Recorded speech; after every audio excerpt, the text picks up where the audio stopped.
Just one small snag. We can lock coordinates to the cell and snag the phone number, but we can't hear the call. You're supposed to keep the ring anyway, just as you're supposed to organize my stag party. Hey everyone, and welcome to TalkWord. This is the show where we really get into the weeds on the English words you use every day. And today, we've got a great one. It's a small word, but it is mighty, and you've probably run into it in some, let's say, tricky situations. The word is snag. Let's jump right in.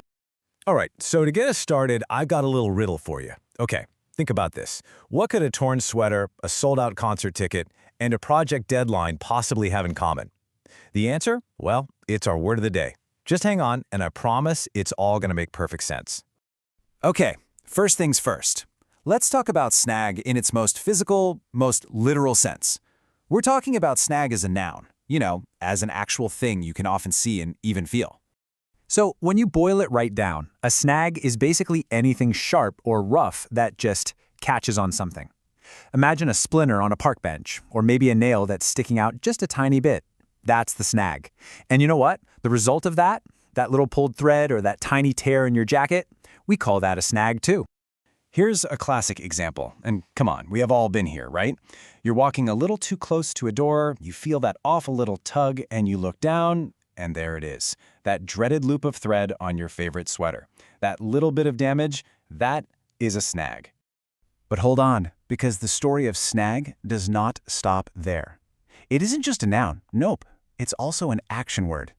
As a verb, snag actually has a couple of really handy meanings. So, you see the split, right? On one hand, a snag is the physical thing, the tear itself. But to snag, well, that's the action of making the tear happen. Or, as you're about to find out, something totally different. So, this first meaning for the verb is directly linked to what we were just talking about. It's literally the action of your clothes catching on something rough. Like if you say, I snagged my sleeve on a nail.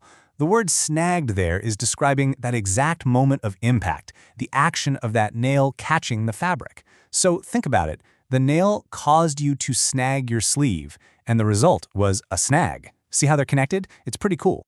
Okay, but this is where it gets really fun, because the verb to snag has a whole other informal meaning, and this one is all about getting something. It means to get or grab something, usually really fast, and often before anybody else gets a chance. This example is just perfect. When you hear someone say they snagged a ticket, what does that mean? It means they were quick on the draw, maybe a little bit lucky, and they grabbed something that was in high demand. It's a super common and really energetic way to use the word. All right, so we've got the physical stuff down, right? Things you can touch and see. But now let's move into the abstract, because this is where snag turns into this amazing tool for talking about everyday problems. So here's the big idea. A snag can also be a kind of invisible problem. Think about it. Just like a nail can literally stop your sweater in its tracks, a figurative snag can stop your plans in their tracks. It's that little unexpected thing that trips you up right when you thought everything was going perfectly. It usually goes something like this, right? Step 1, you've got the perfect plan. Everything's laid out. Then step 2, bam, you hit an unexpected snag.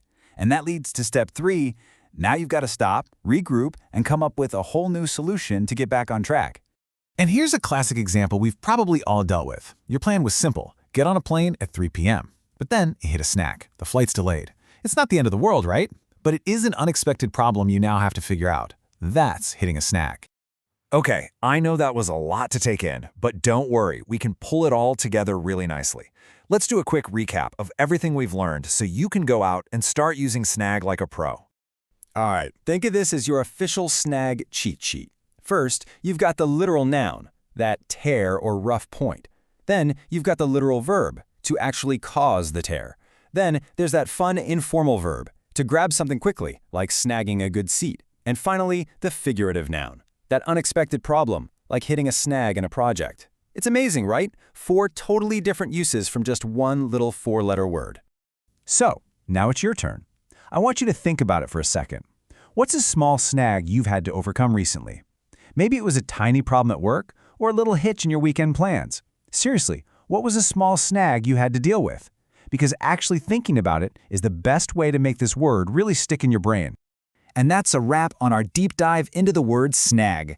Hey, if you had fun with this and you love breaking down words, you've absolutely got to check out the TalkWord mobile app. It actually lets you create your very own word explanations, just like this one, with 2 friendly hosts to guide you. It's a great way to share your favorite words with everyone. Thanks so much for hanging out with me today. All right, gentlemen, snag 'em. I think we've hit a snag.